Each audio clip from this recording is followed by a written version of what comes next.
Hola, ¿cómo están? Bienvenidos y bienvenidas a su programa Diálogos entre Libros. Hoy vamos a conversar sobre el tema de las patentes de la investigación en la máxima casa de estudio. Para ello contamos con la visita del doctor en Química y Farmacia, Henry Ponce. Muchísimas gracias por aceptar esta invitación, doctor. Gracias a ustedes por la invitación a estos espacios que son tan importantes para nosotros los investigadores, ¿verdad? Tener esta oportunidades de hablar sobre lo que hacemos día a día.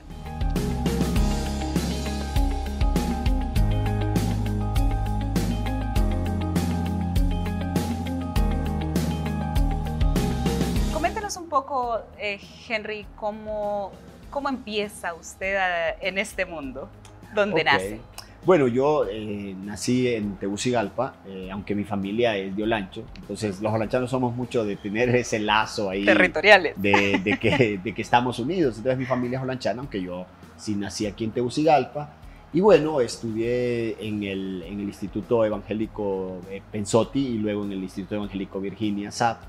Y bueno, a mí siempre me gustó la química. Yo siempre le cuento a mis estudiantes que cuando ahora es noveno, antes era tercero de ciclo, teníamos lo que eran los modelos atómicos. Entonces desde esa clase de ciencias naturales yo dije, esto de la química me gusta. Y desde ahí empecé con la parte de la química, luego estudié un bachillerato en humanidades, bueno, en ciencias y letras. Y también me gustaba mucho la física, la parte de ciencias exactas. La verdad que yo siempre fui de eso, matemática, química, biología. Y me decanté por la química al final. Sí. O sea que usted entra a la universidad muy claro en química y farmacia, a la primera. La verdad es que yo estudio química y farmacia, pero porque no hay una licenciatura en química. Es decir, yo, ahora que lo veo retrospectivamente, nuestra carrera tiene esa peculiaridad, porque tenemos una parte química, pero también parte de farmacia, ¿cierto? Entonces yo pienso que quizás lo mío era más la química que la farmacéutica. Sufrí mucho con las de farmacia, pero disfruté mucho las de química. Entonces sí, empecé ahí. Y bueno, me quedé, digamos, siendo químico analítico, ¿no? Sí, la parte de la química analítica. ¿Y aún no existía la ingeniería en química industrial o ese es otro tema? Fíjese que hay un tema interesante y es que uno sigue mucho lo que los padres le dicen, ¿verdad? Entonces mi mamá decía, estudia química y farmacia, mira que es bonita, y era porque mi mamá trabajó en la farmacia universitaria. Entonces mi mamá miraba a los químicos farmacéuticos día a día y decía, esa carrera está bonita, y como yo le decía, me gusta la química, claro, pero no me fue mal, la verdad. O sea, también he de decir que me fue muy bien porque pues desarrollé mucho la parte de la química y me siento más químico. Esto con todo el respeto de los químicos farmacéuticos, pero yo siempre digo, yo soy más químico, porque no falta el que le dice, ¿para qué sirve tal medicamento? Y entonces uno, como yo lo mío es más química, entonces yo le digo, mira, mi esposa es la farmacéutica y yo soy el químico. Bueno, entonces tienen una buena dupla. Tengo ahí el complemento, sí. Y en este momento que usted va a ingresar a la universidad, ¿en qué época histórica de la Autónoma se encontraba? Sí, muy interesante, porque justo me gradué en el 99 del colegio, y entro en el 2000 a la universidad. Y a los 2 años que entro a la universidad empieza la situación de inestabilidad política. Recordemos que empieza todo este tema de los representantes estudiantiles que tienen que ser electos y que tienen que cumplir méritos académicos. He de decir que yo fui representante estudiantil porque precisamente pues tenía un buen índice académico. Sí, yo fui muy siempre aplicado, ¿ya? Un ratón de laboratorio. Es más, venía para acá y miraba la biblioteca porque ahí pasé mucho de mis años, de mi tiempo libre lo pasaba ahí. Entonces, y esa fue una etapa muy así, muy convulsiva, digamos. Tuvimos que afrontar muchas cosas porque también los equipos que teníamos no eran los mejores. Entonces sí que se dio ese proceso, pero creo que me ayudó muchísimo para entender tener esa madurez antes de tiempo, porque normalmente cuando estamos hasta el 4º o 5º año de nuestra carrera es que empezamos a verlo ya desde otro punto de vista, ¿no? Pero eso me ayudó muchísimo, el hecho de esa convulsión e integrarme a los espacios de gobierno estudiantil fue muy interesante y una experiencia que me ayudó muchísimo. ¿Qué le deja formar parte de este gobierno estudiantil? Hombre, como estudiantes, ahora que lo veo, tenemos una visión un poco miope, tengo que decirlo, porque para nosotros es que me den mis clases, pero no vemos el trasfondo, que ahora sí lo veo como docente, claro, como docente investigador. Entonces creo que la inexperiencia que en esos años se tiene, también lo hace a uno tener otras ideas que no necesariamente son las correctas, ¿verdad? Entonces es muy interesante estar de ambos lados. O no tanto correcto, diría yo, sino que limitado. Limitado, de repente, ¿no? limitado, no exacto. Vemos Decía mi tutora que a veces por estar muy cerca de los árboles no vemos todo el bosque. Sí, entonces eso puede ser. En efecto. Sí, sí. Y eso mismo ocurre en la investigación, Eso ¿no? Cuando mismo uno ocurre, se centra tanto en un sí. punto que no logra salir de él. Exacto, exacto. Hoy en día ocurre porque yo soy químico analítico y a veces una de mis hijas, que ya se va a graduar del colegio, me pregunta sobre las leyes de los gases. Y yo, bueno, mira, yo lo miré, lo tengo que estudiar, porque ya lo mío es muy en ese campo de la química analítica. Entonces uno se va encerrando también. Sí que la especialización es buena, pero también terminas perdiendo mucho de la generalidad. Pero entonces hay que estar viajando entre lo específico y lo general, ir a ambos lados de la carrera, ¿no? Claro, y eso nos lleva a otra discusión también que ocurre mucho en el mundo de la academia, y es el tema de la maestría que sea pertinente en la carrera, pero nos deja también, nos limita, ¿no? En un mundo donde es mucho más amplio. Es interesante porque, ¿qué ocurre a nivel de Europa? Digamos, en Europa uno, cuando ya lleva sus últimas clases de la licenciatura, se va orientando a la rama de la misma carrera que te atrae. Entonces, por ejemplo, estás estudiando una licenciatura en química y te gusta la química analítica, empiezas a sacar clases de química analítica y luego sacas una maestría en química analítica. Y luego dices, pues, ¿sabes qué? Me gusta el mundo académico, me voy con un doctorado en química analítica. Entonces, terminas como muy especializado, ¿no? Que ese ha sido el camino que yo he tenido, porque yo en el 2003 empecé ya a ser instructor de laboratorio de química analítica. Entonces, empecé con química analítica. Luego me quedé como el responsable de los equipos instrumentales de química analítica en la facultad. Y luego entonces me especialicé en una maestría, en un doctorado. O sea, es decir, yo soy un químico analítico puro, les digo yo a mis estudiantes, porque no he andado en más que en química analítica. Tiene su ventaja porque uno se especializa, pero la parte que usted mencionaba, ¿verdad? De que perdemos esa otra parte. Y en ese momento, cuando usted ya se gradúa de la universidad, considerando esta pausa que hubo y no saber qué iba a ocurrir, ¿no? con la universidad, pero al final salimos adelante. Claro. ¿Decide estudiar la maestría inmediatamente o tiene experiencia laboral? La verdad es que sí. Yo, como estaba encargado de los laboratorios de química analítica, los laboratorios instrumentales, surge la posibilidad, me da la posibilidad una de mis mentoras, la doctora Mildred Alvarenga, de ingresar al laboratorio de químico y toxicológico de medicina forense. Yo a ese laboratorio le tengo un gran amor, un gran cariño, más allá de que ya no esté ahí, porque fue una escuela. Entonces yo empecé a trabajar ahí me especialicé en la parte de química analítica. Eso me ayudó muchísimo porque allí pude hacer más investigaciones. O sea, yo empecé a hacer investigaciones desde 2006 y ahí hice otras investigaciones, aprendí muchísimo y me ayuda a ser aceptado en la maestría en Tarragona, en España. Entonces es como con esa escuela sí que me facilitó muchísimo. Y como digo, fue una experiencia muy linda y yo siempre tengo un gran cariño a ese laboratorio porque considero que fue una oportunidad muy buena. Claro, y desde ahí ya iba orientado en la investigación que iba a realizar. La verdad que sí, la verdad que sí, porque yo siempre fui de escribir artículos. Es más, la primera investigación que yo tengo la hago en la revista de Ciencia y Tecnología de la universidad y comentaba hace algunas semanas en un foro que es la primer número de la revista, es decir, la revista, digamos, tuve la suerte de aparecer en la primera edición de la revista y entonces eso ayudó muchísimo y ya luego hice varias investigaciones con varios casos que tenía en medicina forense. Entonces, como quien dice, tuve esa oportunidad, ¿verdad? De seguir escribiendo. La verdad es que mi mamá siempre me dice que yo era siempre bien curioso, ¿no? Agarraba latas de pintura, las mezclaba para ver qué color formaba o me ponía a ver insectos muertos, o sea, que siempre fui muy metido al rollo de la investigación. Sí. Qué bien. Sí, sí. Al retorno, Henry, de esta pausa que vamos a hacer, queremos conocer el proceso de la patente que está a punto de ser publicada. Ya nos va a comentar todo al respecto. Ya volvemos.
El sentimiento Puma nos une. Visita la librería universitaria y adquiere los diferentes accesorios que nos identifican como verdaderos Pumas. En la librería universitaria encontrarás camisetas, sudaderas, uniformes quirúrgicos, gorras y mucho más. La librería universitaria te espera de lunes a viernes de 8 de la mañana a 3:30 de la tarde.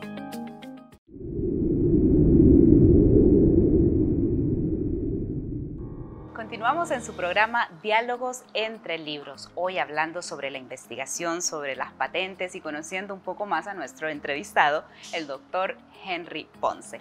Doctor, está en un momento de su carrera donde está a punto de publicar una patente. Cuéntenos cómo surge la idea y de qué se trata. Bueno, todo surge a partir de mis estudios doctorales. Es decir, yo tengo un doctorado en la Universidad de Valencia sobre química analítica.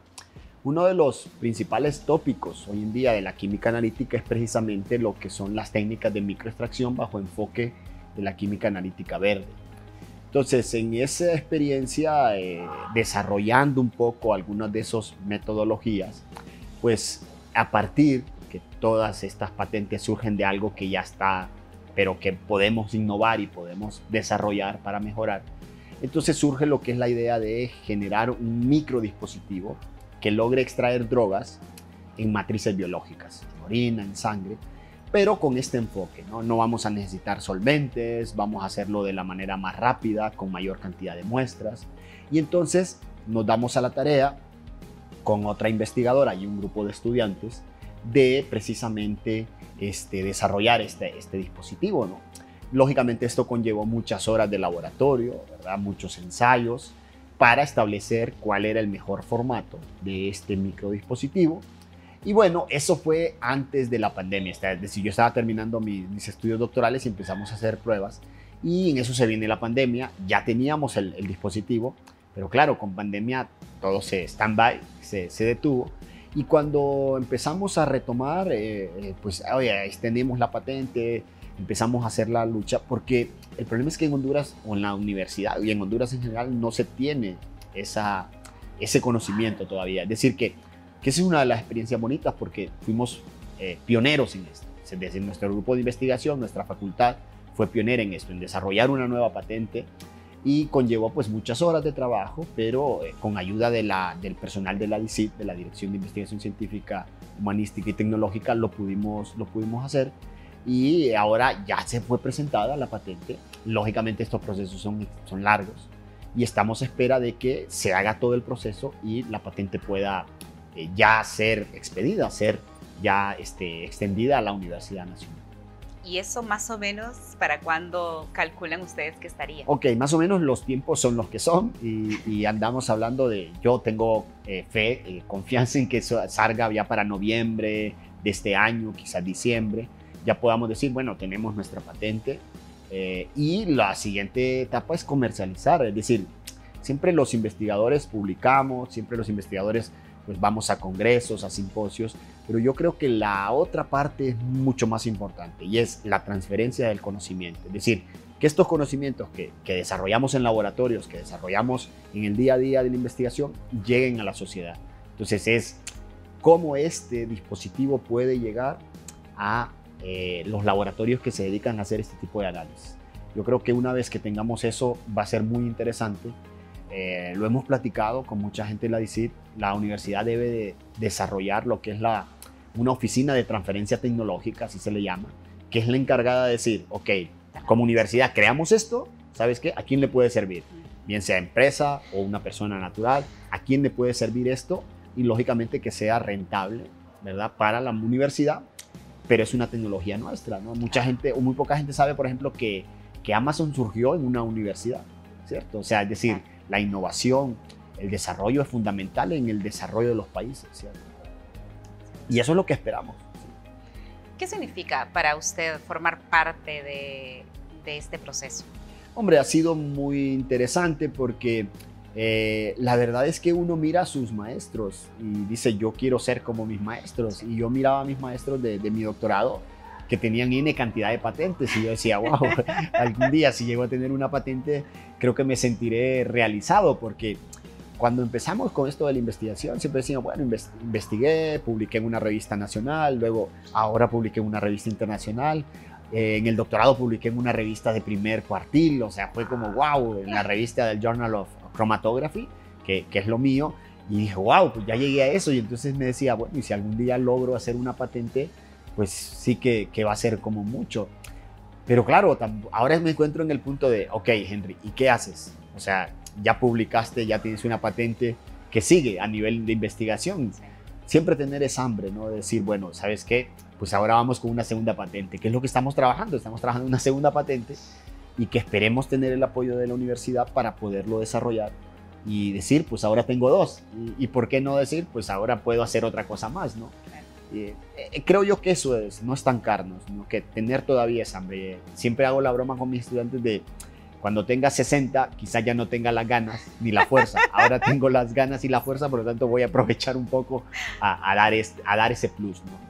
¿Y cómo maneja entonces? Porque no es sencillo todo el proceso académico. ¿Cómo maneja su vida personal, familiar con este tema de la investigación? Sí. Que absorbe mucho tiempo. Bueno, seguramente mi esposa va a ver la entrevista y dirá que sí, en verdad es un tanto difícil. Yo considero que hay que llevarlo todo al equilibrio, ¿no? ¿Sí? A veces es difícil porque hay momentos en los que sí estamos como que hay que enviar este artículo, que hay que ver las revisiones, nos dan ciertos tiempos, o hay que hacer trabajo laboratorial. Entonces sí que pasamos por etapas así en las que hay que dedicar un poquito más tiempo a esto, un poquito más a lo otro. Pero no, si nos programamos, yo creo que no hay que perder, aunque nos tardemos, pero la cosa es seguir avanzando. Entonces sí que dedico muchas horas, he de decirlo, pero como no lo siento una carga, sino que más bien lo siento como algo que me gusta y que me llena, entonces más bien lo veo como algo positivo, ¿no? Sonará un poco raro, pero me desestresa estar ahí en ese proceso de laboratorio. Siempre digo que me llevo mejor con los equipos que con las personas, entonces es como mi momento en el que soy muy feliz ahí investigando. O sea que puede pasar horas ahí, sí, ni más cuenta bien a se veces da pasa qué hora que es. ya es la hora, hay que pasar por la niña, no vaya a ser que me la tengan allá, entonces trato siempre de programarme, pero sí es bonito, creo yo que cuando uno disfruta lo que hace, todo es más fácil. O sea que sí tiene esas obligaciones tengo de familia bien muchas organizadas. obligaciones, sí, tengo muchas obligaciones y también intento, porque hago mucho running, o sea, soy amante del running, entonces intento esas tres cosas, o sea, hacer ejercicio, mi familia y mi docencia e investigación. Es más, ese es lo que tengo en mi estado de WhatsApp, es eso, o sea, docencia, familia, docencia y running. O sea que en esas tres cosas dedico la mayor parte de mi tiempo. Sí, sí. En este mundo muchas veces nos inspira o nos llama a hacer algo el dinero, la fama. ¿Qué le inspira a usted a desarrollar este tipo de cosas? La verdad es que más lo veo como una obligación de los docentes. O sea, no podemos seguir los docentes solo dando clases. O sea, estamos obligados porque la nueva era del conocimiento nos obliga. Yo digo que si algo te hace feliz, o sea, siempre digo, yo tengo una bendición enorme porque hago lo que me gusta y me pagan, que creo que muy poca gente en el mundo actual lo logra. Pero si me están pagando por algo que me encanta, que es enseñar e investigar, la verdad es que siempre hago esta broma. A ver, no me pagan tan bien como la formación que tengo, pero me pagan demasiado para lo que me exigen. ¿Me explico? Porque yo creo que esa es una crítica para la universidad. La universidad debe de exigirle a sus docentes que investiguen. O sea, no nos pueden solo exigir dar 3 clases, marcar a las 7 e irnos a la 1. Esto sé que a veces cae un poco mal con mis colegas docentes, pero no podemos solo estar diciendo solo voy a trabajar estas 3 horas. Yo creo que debemos de ir más allá. O sea, la universidad tiene que publicar, tiene que tener producción científica. Ya vemos lo que pasó con la noticia de los rankings. Si lo logramos, pese a las condiciones en las que estamos trabajando, lo podemos lograr. Así que solamente es que querramos hacerlo. Y ahí agregar nada más, Henry, esa responsabilidad que se tiene con un país donde nos permite financiarnos una carrera base y luego nos permite trabajar en la mejor universidad del país. Entonces también un poco devolver, ¿no? Eso a la población en general. Sí, sí, total, porque quien paga esto es la población hondureña. He de decir que mi doctorado lo pagó la universidad, con lo cual yo esto que hago lo hago retribuyendo eso que la universidad me ha dado. Y yo en la universidad, vengo a la universidad desde el año 88, cuando venía de niño con mi mamá. Entonces yo le digo, prácticamente solamente 6 años yo no he pasado en la universidad, el resto de mi vida lo he pasado en la universidad, así que yo le debo a la universidad prácticamente todo, ¿no? Sí, es su casa. Es mi casa, entonces es donde en verdad me gusta y donde creo que estoy obligado, ¿verdad? Porque como usted dice, el país lo necesita, lo requiere, es urgente que seamos agentes de cambio. Sí. Nos tienen una recomendación de un libro en este momento, vamos a escuchar qué nos dicen y ya retornamos.